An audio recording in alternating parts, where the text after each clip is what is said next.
ଖରା ଦିନେ ଯଦି ପାଣି ନ ଆସେ ଗାଧୁଆ ପାଇଁ ହଇରାଣ, ପିଇବା ପାଇଁ ହଇରାଣ, ତ ପାଣି ବିନା ତ ଅଧୁରା ଅଧୁରା ସବୁ। ଆମର 2 ଦିନ ହେବ ଏଇଠି ପାଣି ଆସିବାକୁ ନାହିଁ। ଏଇଠି ରୋଡ଼ କାମ ଚାଲିଛି, ଆଉ ଟ୍ୟୁବୱେଲ୍ ପାଣି ଲାଇନ୍ ଫାଟି ଯାଇଛି। ତାପରେ ବର୍ତ୍ତମାନ କାମ ଚାଲିଛି, 2 ଦିନ ହେବ ପାଣି ଆସିନି। କାଲି ବି ସେମିତି ଗାଧୁଆ ହେଇନି, ଆଉ ଆଜି ବି ସେମିତି ପୁରା ସେ ଅଗାଧୁଆ ହେଇ ଅଛି। ବହୁତ ଲୋକ ଏମିତି ହଇରାଣ ହେଉଛନ୍ତି ପାଣି ବିନା। ପାଣି କିଣିକିରି ପିଉଛୁ, ତ ଗାଧୋଇବା ତ ଦୂରର କଥା। ଦେଖାଯାଉ ପାଣି କେବେ ସେଇଟା ସିଏ ଦେଉଛନ୍ତି। ଆଜି ବା କହୁଥିଲେ ଦେବା ପାଇଁ ପାଣି ରାତିରେ ତ ମୁଁ ଡ୍ୟୁଟି ପଳେଇବି। ରାତିରେ ତ ମୁଁ ଡ୍ୟୁଟି ପଳେଇବି, ଆଉ ଗାଧୋଇ ପାରିବିନି। କାଲି ଆସିଲେ ମୁଁ ଗାଧୋଇବି।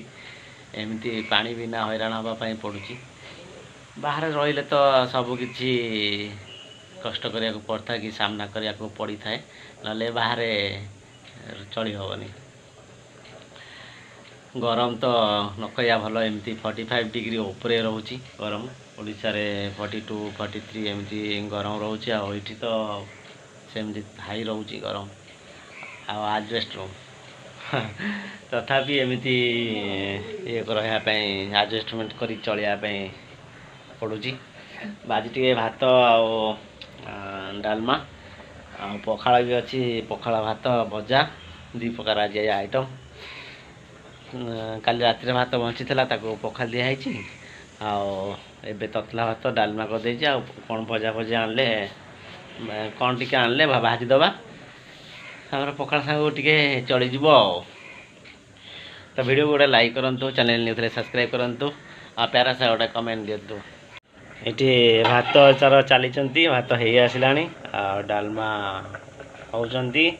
ତଳେ ଆମର ଭାତ, ପଖାଳ ଭାତ ମହାଶୟ ଅଛନ୍ତି। ଆମର ବାହାରେ ପୁଷି ମହାଶୟ ଶୋଇଛନ୍ତି। ପୁଷି, ପୁଷି ଖାଲି ତ ଏଇଟା ଶୋଇଲା। ଆଉ ପୁଷି ଖାଲି ଶୋଇଲା।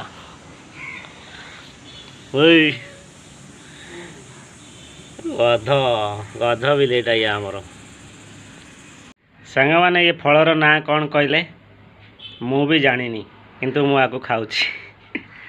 ଦେଖନ୍ତୁ, ମୁଁ ଆକୁ ନାଁ ଅବଶ୍ୟ ଠିକ୍ ସେ ମନେ ପଡ଼ୁନି, କିନ୍ତୁ ମୁଁ ଆକୁ ଟିକେ ଭାଜିକିରି ଖାଇବି।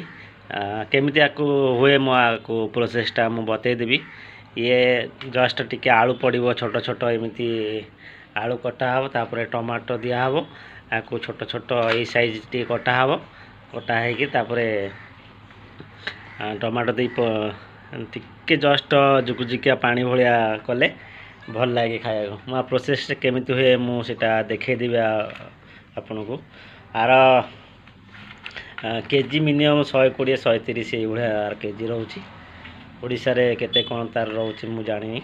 ସାଙ୍ଗମାନେ ଦେଖନ୍ତୁ, ମୁଁ ଯେଉଁ ଫଳ ଆପଣଙ୍କୁ ଦେଖେଇଥିଲି କେମିତି ବଢ଼ିଆ ଭାବରେ ମୁଁ ରୋଷେଇ କରିଛି। କଞ୍ଚା ଲଙ୍କା, ପିଆଜ, ଟମାଟୋ ଭାଗଟା ମୁଁ ଅଧିକା ଦେଇଛି, କାରଣ ଟିକେ ଖଟା ଖଟା ଲାଗିଲେ ଭଲ ଲାଗିବ। ଆଉ ଆଳୁ ପକେଇକିରି ତାକୁ ମୁଁ କରିଛି। ଏମିତି କଲେ ବଢ଼ିଆ ଲାଗିଥାଏ ଖାଇବା ପାଇଁ, ଖଟା ଖଟା ଲାଗିଥାଏ। ପଖାଳ ସାଙ୍ଗକୁ ଖାଇ ହେବ, ତତଲା ସାଙ୍ଗକୁ ବି ଖାଇ ହେବ। ଆପଣମାନେ ଏମିତି କରନ୍ତୁ। କିନ୍ତୁ ଫଳର ନାଁ ମୁଁ ଏପର୍ଯ୍ୟନ୍ତ ଜାଣିପାରିଲିନି, ଫଳ ନାଁ କ'ଣ। ଏ ଦୋକାନୀବାଲା ମୋତେ କହିଥିଲା ଏ ଫଳ ନାଁ ଗୋଟେ, ମୁଁ ତା ଭୁଲି ଯାଇଛି। ଆଉ ଏମିତି ଜଷ୍ଟ ଟିକେ ସନ୍ତୁଳା ଟାଇପ୍ର କଲେ ଭଲ ଲାଗେ ଖାଇବା ପାଇଁ। ଆଉ ଟିକେ ଜଷ୍ଟ ଖାଇଲା ବେଳକୁ ଟିକେ ଗରମ କରିଦେବ, ଆଉ ଟିକେ ଭଲ ଲାଗିବ। ଏପଟେ ବରଗୁଡ଼ି ଛୁଇଁ ଆଳୁ ଭାଜି ଦେଇଛି, ଇଏ ବି ପଖାଳ ସାଙ୍ଗକୁ ଖିଆ ହେବ। ଆଉ ଏଠି ଡାଲମା ଆମର ରେଡ଼ି। ତାପରେ ଏଠି ଭାତ, ଆଉ ଏଠି ବି ପଖାଳ ଭାତ। ଏମିତି ଅଛି ଆଜିର ଆଇଟମ୍। ବହୁତ ପ୍ରକାର ଆଜି ଆଇଟମ୍ ଅଛି। ରୋଷେଇ କରି କରି ଝାଳ ଏମିତି ବାହାରି ପଡ଼ୁଛି, ଆଉ ଗାଧୋଇବା ପାଇଁ କିଛି ବି ଆବଶ୍ୟକ ନାହିଁ। ଏଇଠି ଏକାଥରେ ମୁଁ ଗାଧୋଇ ପଡ଼ୁଛି।